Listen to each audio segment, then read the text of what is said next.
Yo, what's up, Pumptown? Welcome back to another update. So, wow, what a candle. What a candle indeed. I hope you guys had a pretty decent day today. It was kind of sloppy in a way. Before I begin, you guys need to understand that the uncertainty in the world right now, especially since after COVID specifically, but even before that, the markets have been in a hissy fit. So you might even have experience and just be new here with me. And at one point in your career, you were doing really good, but the markets are so wild right now and heavily manipulated that it might make you feel like you're not doing a very good job. My suggestion would be to expect less out of the market, meaning don't be holding for home runs. Just take what you can get, take what's offered to you, assuming you have a model, and be content there. The time again will come for home runs. It's just not that time right now. Sure, the expectations that I had have played out, and people will be like, oh, Israel, the bombing, blah, blah, blah. Look, I mentioned that if we didn't make a swing low last night, that we were likely to come down here. So people can call that random. They can call that war sell-off or whatever they can call it whatever the heck they want to call it. We forecasted it coming down here had my expectations for more upside not been met. So this is, anybody who watched my update yesterday, this comes as no surprise. The surprise was the news driver in which these butt noses used to get price down in here. Did they use unemployment claims? No. Did they use opening bell or PMI or PPI? No. Yeah, one of the P's. One of the news drivers today. No, it wasn't. It was the thing I'm not going to talk about because I'm on a platform that I don't want to, I need not say anything else. So that swing, and we still, that's why I laughed when I said I'll go into it, but I just want to mark that off first. So, people be like, oh, yeah, random price action, blah, blah, blah. And meanwhile, we forecasted it coming down here, right? Like there was a bearish order block, there was a swing high in the daily time frame, price trends, and then they just happened to launch out this news or, this big attack. And this is what my mentor warns us about. We're just lucky that this didn't happen on a weekend. Because had it happened on a weekend, we'd be opening up and everybody would just be instantly destroyed. If you're holding overnight trades, which we don't do, but, other people doing it. So, 4-hour chart. So last night, it was this candle here. And we were trading in and around here. And I was really hoping that this new day opening gap would get repriced and then want to break. So that was the deal. If we were to hold a swing low here, I was aiming for previous day high. After I shut the live down, price action came and took that low. And I was mentioning that if we take that low, where would we go? Into this gap down here that I would like to see us reprice lower. So again, people can say it's random and say whatever they want, but that's consequent encroachment of that inefficiency. So does it really seem very random when you had an expectation that it could come down here? Not at all. Not at all. And it didn't just drop to anywhere random. Like, sure, it worked in a big, huge, dynamic, non-farm style range for Asia, for crying out loud. I hate trading Asia. I really do, you guys. I don't like using the H word, but I hate trading Asia. And well, bam. So kind of, it's not at all like cherry picked at all. This was called out in advance for you guys to study in higher time frame levels. As far as like intraday goes, today was wildly wild. So we'll go over today. We had kind of like a double Judas thing going on here. 15-minute chart, midnight. There we go. So we had like, it looked like it was going to Judas down, but the real Judas was in New York AM session, and then it just rolled over. The PM session was so brutal.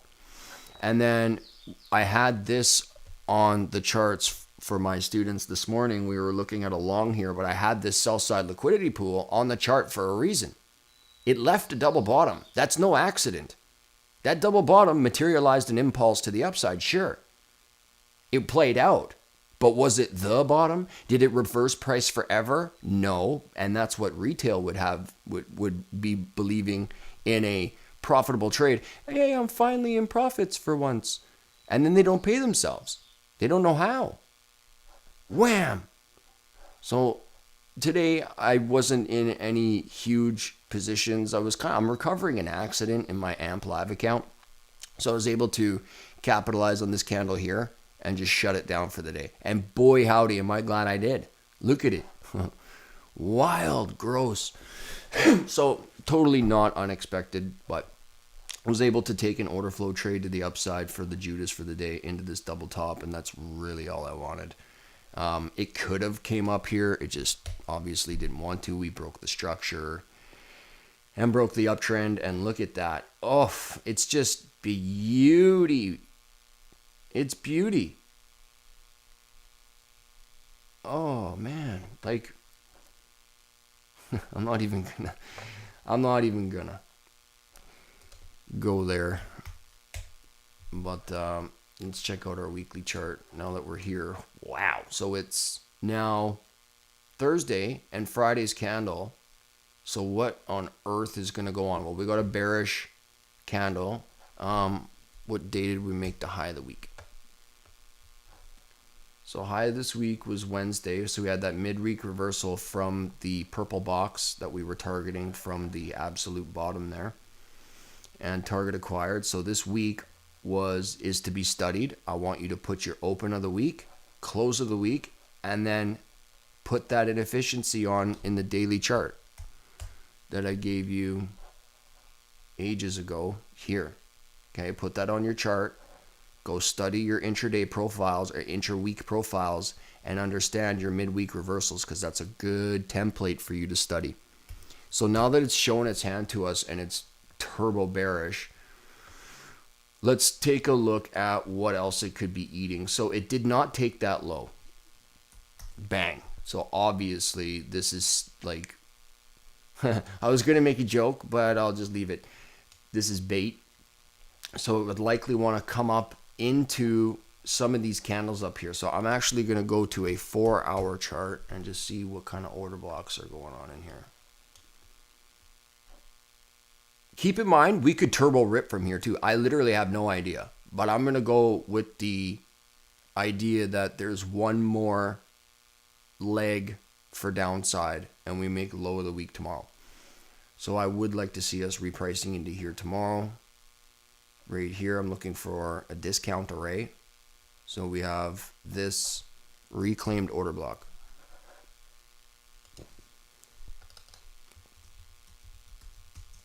Now, I don't know how we're going to treat this, but I want the information that it provides. So if and when we get down into here, I want to see how it moves, what happens, what kind of structure is formed when we get there. And because this is our 786 in this impulse, right? Our discount array. So if we were long on the market on a macro scale, which I am, then I would want to be keying off a discount array, which would be a reclaimed order block and a buy program. That would be sweet. There's really nothing to sink our teeth into over here. There's this reclaimed order block.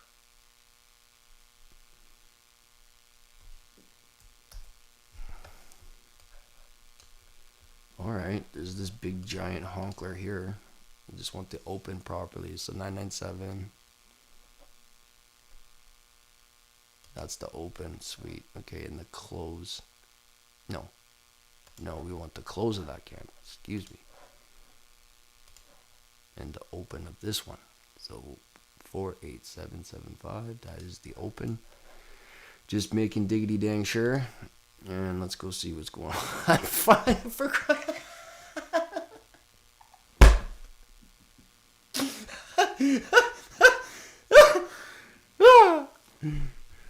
Trust me, bro. Holy banana hammock. That's funny.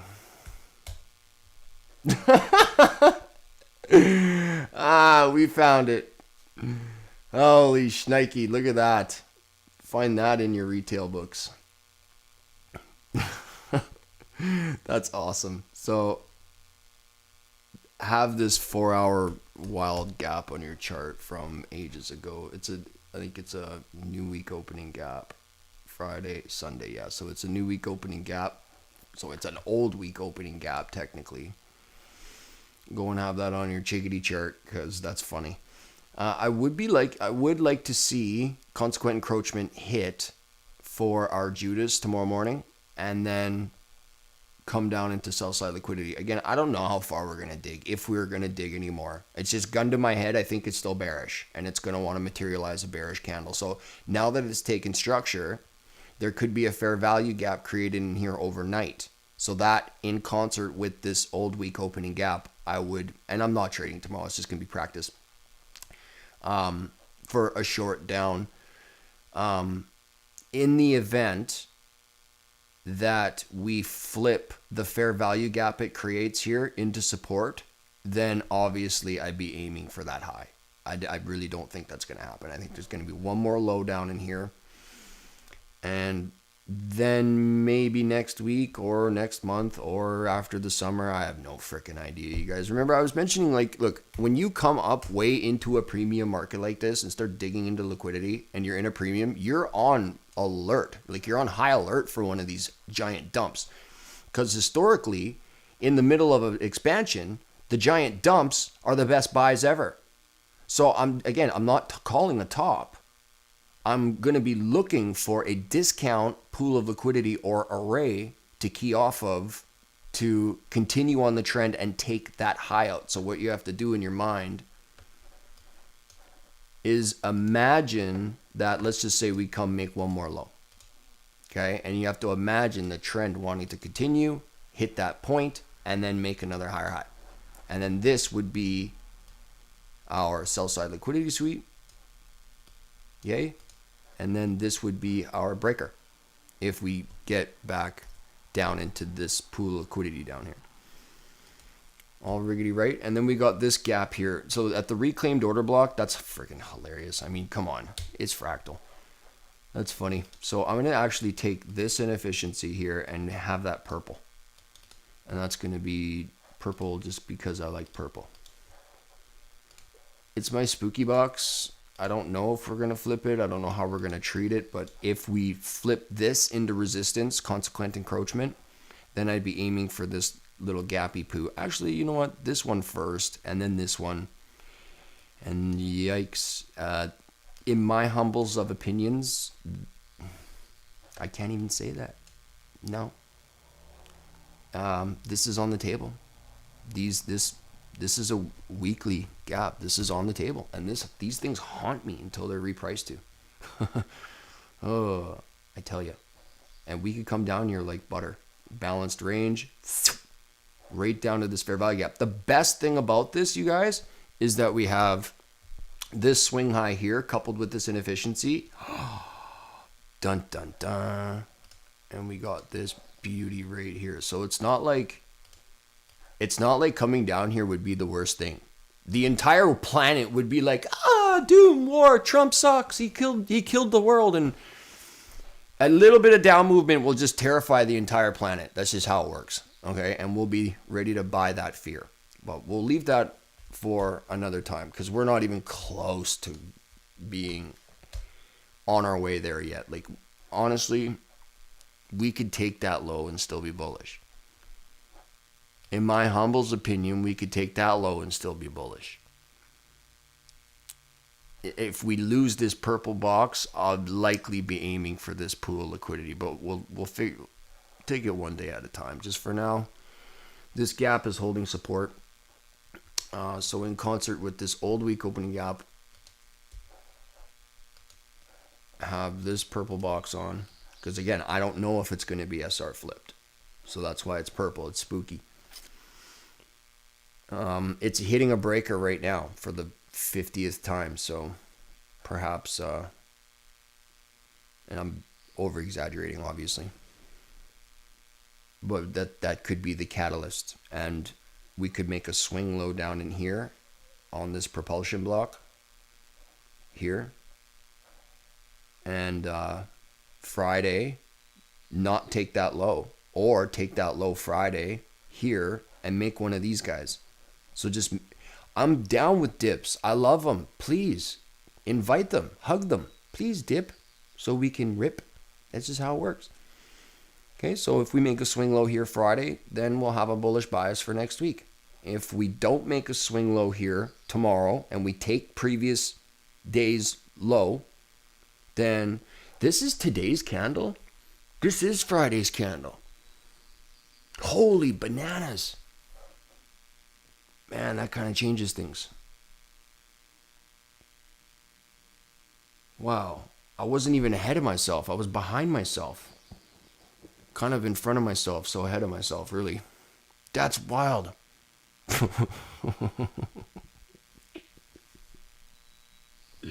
That's actually way more funny.